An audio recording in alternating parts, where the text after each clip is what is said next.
This program is brought to you by Shazia Pharmacy.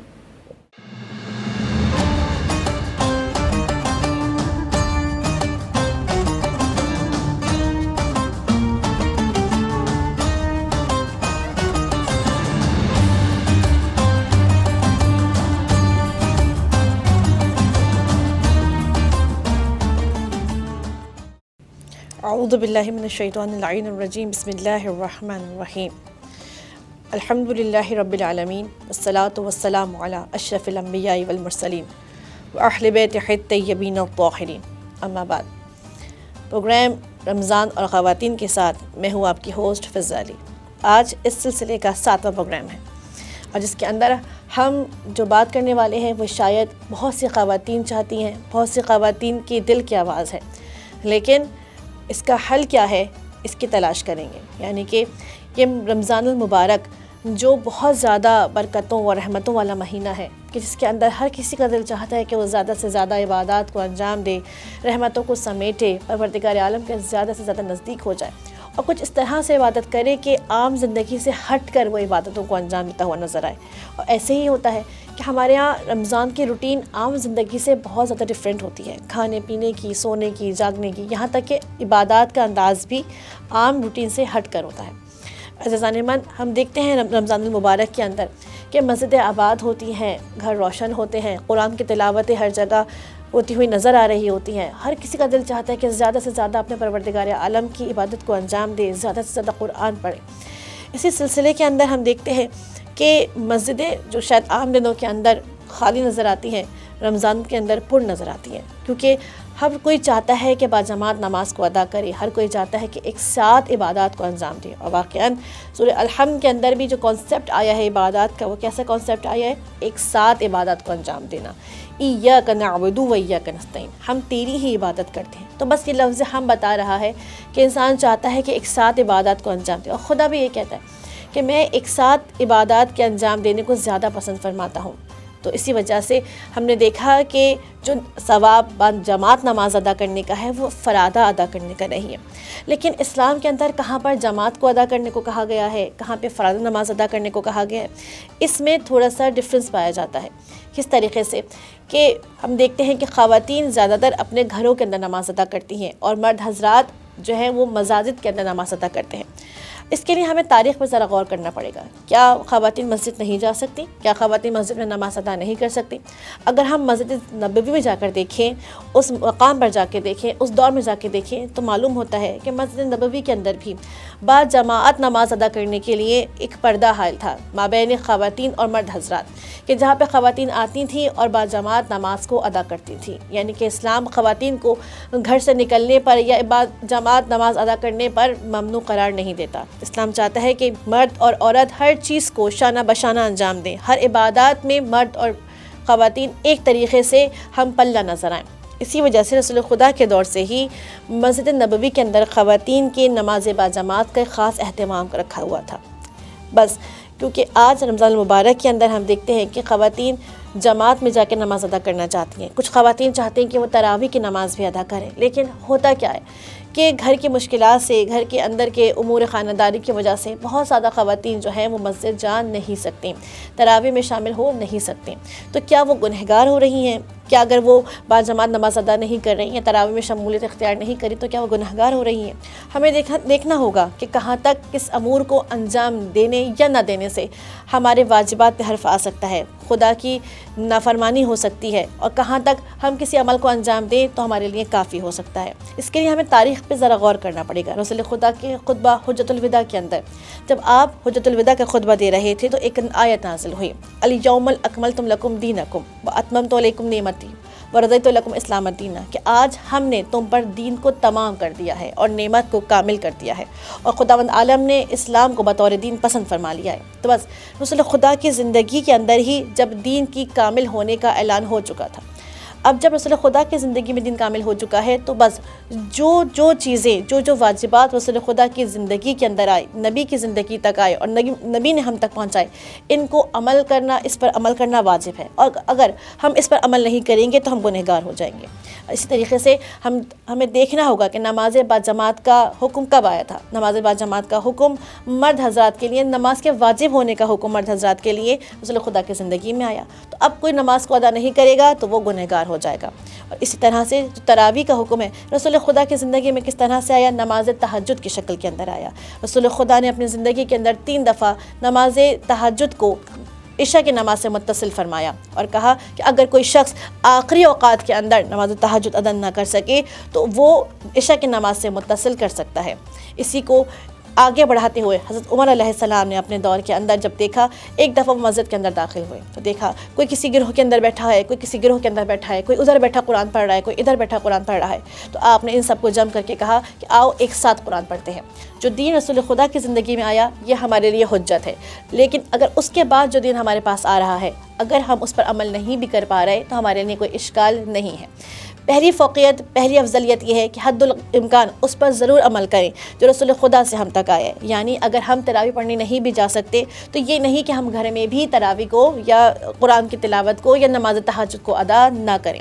کوشش کریں کہ جتنا دین اصل دین ہے، یعنی کہ جو خداوند عالم نے ہم تک بھیجا ہے، ہم تک پہنچایا ہے، یا جو چیز ضروری ہے حد الامکان اس کو ضرور ادا کریں، کیونکہ رمضان کا مقصد خدا سے نزدیک ہونا ہے۔ رمضان عادتوں کا مہینہ نہیں ہے، رمضان دلوں کی چاہتوں کا مہینہ نہیں ہے، رمضان عبدیت خدا کا مہینہ ہے۔ سب سے پہلے خدا کے عبد بنیں، یعنی کہ اگر وہ کام کرنے کا ہمارا دل چاہ رہا ہے اور ہمارے پاس اس کے ذرائع موجود نہیں ہیں تو اس طرح سے نہیں کہ اس کام کو اپنی زندگی سے ہم نے مائنس کر دیا۔ ہمیں موقع ملے گا تو ہم مسجد جا کر ہی انجام دیں گے، ورنہ ہم انجام نہیں دیں گے۔ ہم مسجد جا کے نہیں پڑھ سکتے، امور خانداری ہے، بچوں کو سنبھالنا ہے، بہت سارے ایسے کام ہیں۔ یہ کام بھی وہ ہیں جو پروردگار عالم نے ہم پر لازم و ملبوس قرار دیا ہے۔ یعنی ایک ماں ہونے کے ناطے میری جو ذمہ داری ہے وہ بھی پروردگار عالم کی طرف سے ہے، ایک زوجہ ہونے کے ناطے جو میری ذمہ داری ہے وہ بھی پروردگار عالم کی طرف سے ہے۔ اور یہ کبھی بھی نہیں سوچنا کہ کیونکہ میں مسجد جا کے ادا نہیں کر پا رہی تو میں گنہگار ہو جاؤں گی۔ نہیں، آپ گنہگار نہیں ہوں گی، کیونکہ جو کام آپ ادا کر رہی ہیں، جو ذمہ داری آپ ادا کریں گی وہ بھی از طرف خدا ہے۔ رمضان ہمیں کیا سکھاتا ہے؟ رمضان ہمیں یہی بات سکھاتا ہے کہ تمہیں خدا کی عبدیت کے اوپر آنا ہے، جو کام خدا نے کہا ہے تمہیں اس کو انجام دینا ہے۔ یعنی کہ اگر ہم دیکھیں کہ خداوند عالم جس نے روزے کو واجب و ملزوم قرار دیا ہے، اسی خدا نے کہا کہ اگر کوئی بیمار ہے تو روزہ نہ رکھے، اسی خدا نے کہا کہ ان موقعوں کے اوپر عورت روزہ نہ رکھے۔ یعنی کہ اگر عورت کہے خدایا میں تجھ سے بہت زیادہ محبت کرتی ہوں، میں تو روزہ رکھوں گی، میں تیری چاہت میں بہت زیادہ آگے بڑھ چکی ہوں، تو خدا کہتے ہیں عبدیت یہ ہے کہ تم میری بات کے اوپر سلنڈر ہو جاؤ، جہاں تک میں کہوں وہاں تک چلو۔ الاسلام و تسلیم، کہ اسلام تسلیم ہونے کا نام ہے۔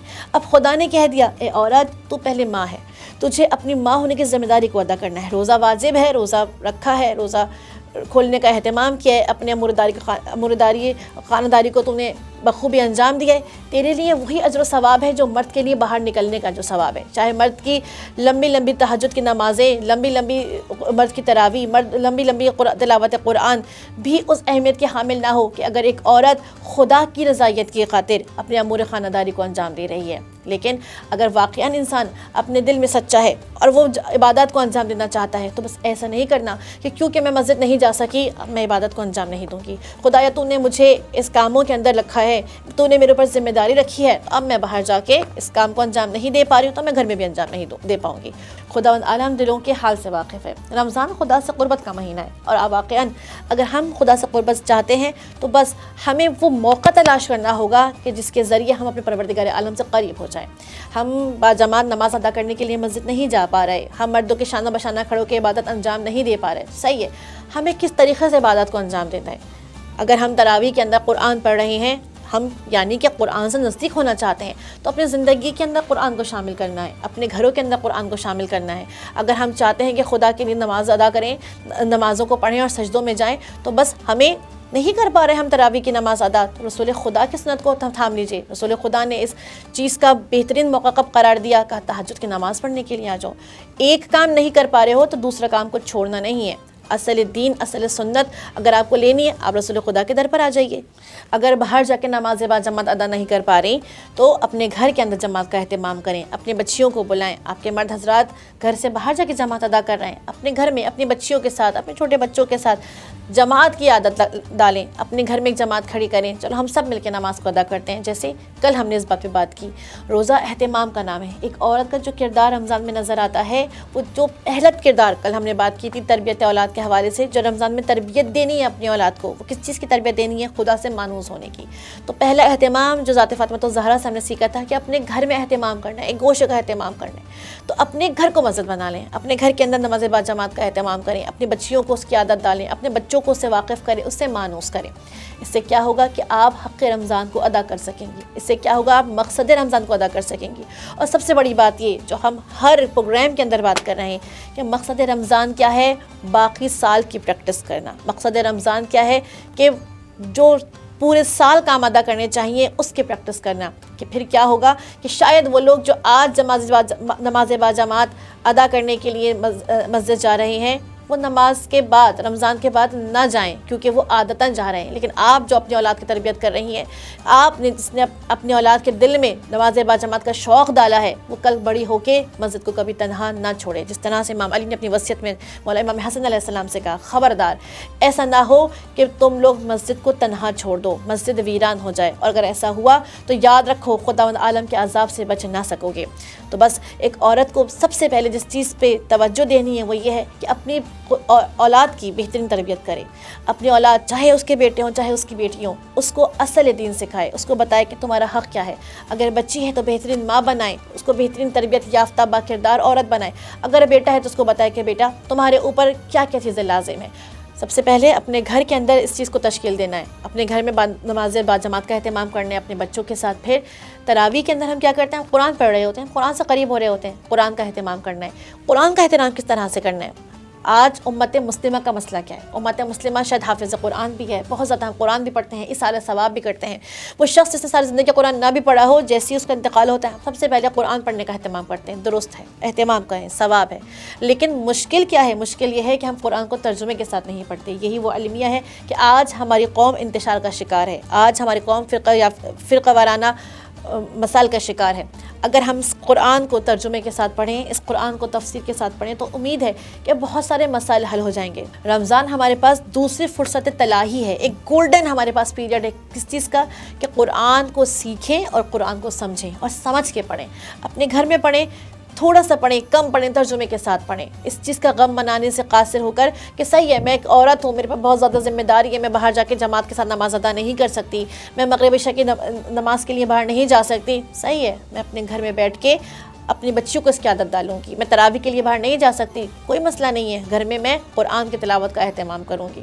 تو بس عزیزان من، اگر ہم مقصد پر نظر رکھیں گے تو ہمارے لیے دین پر عمل کرنا آسان ہو جائے گا۔ مقصد کیا ہے؟ مقصد یہ ہے کہ خدا کی اطاعت کرنا، خدا کی عبودیت کرنا اور دین سے قریب ہو جانا۔ نماز، روزہ، حج، زکوٰۃ، یہ تمام چیزیں اپنے اندر کچھ نہ کچھ مقاصد رکھے ہوئے ہیں۔ ہم ان تمام چیزوں کو انجام دیں لیکن مقصد کو پورا نہ کریں تو یہ ہمارے لیے ہماری بہتری میں ہمارے اندر بہتری لانے سے قاصر ہو جائیں گی۔ اور آج کا المیہ بھی یہ ہے، مسلمان نماز تو پڑھ رہا ہے، ان الصلاۃ تنہی عن الفحشاء والمنکر، نماز برائیوں سے روکتی ہے۔ مسلمان نماز تو پڑھ رہے ہیں لیکن برائیوں سے نہیں رک پا رہے کیونکہ روح نماز نہیں ہے۔ مسلمان روزہ تو رکھ رہے ہیں لیکن صبر آپ کے ہمارے اندر نہیں آ رہا ہے کیونکہ روح صبر نہیں ہے۔ ہم تمام عبادات کو انجام تو دے رہے ہیں لیکن ہم فقط ایکسرسائز کر رہے ہیں، ہم ایک اٹھک بیٹھک کر رہے ہیں جو ہمارے اندر تبدیلی لانے سے قاصر ہے۔ کیوں؟ کیونکہ ہم ان کے مطالب پر فوکس نہیں کر رہے، ہم اس کے مطالب کو نہیں سمجھ رہے۔ تو امید کرتی ہوں آج کے بعد اس رمضان کے اندر جتنے بھی عمل کو انجام دیں گی، وہ نماز ہو، تلاوت قرآن ہو، جو بھی چیز ہو اس کو اس کی روح کے ساتھ انجام دیں گے، سمجھ کے پڑھیں گے اور خدا کے حکم پر سر تسلیم خم کریں گے۔ خدا نے مجھ پر جو ڈیوٹی دی ہے، جو اول ڈیوٹی ہے اس کو اول ادا کریں گے، جو بعد کی ڈیوٹی ہے اس کو بعد ادا کریں گے اور مخلص ہو کے رہیں گے۔ جب موقع ملے گا خداوند عالم ہم عبادات کے لیے نماز جماعت ادا بھی کریں گے، ہم مسجد بھی جائیں گے، لیکن اگر موقع نہیں ملا تو گھر میں بھی اس تلاوت قرآن سے قاصر نہیں رہیں گے۔ امید کرتی ہوں آج کا پروگرام پسند آیا ہوگا۔ وما علینا الا البلاغ المبین۔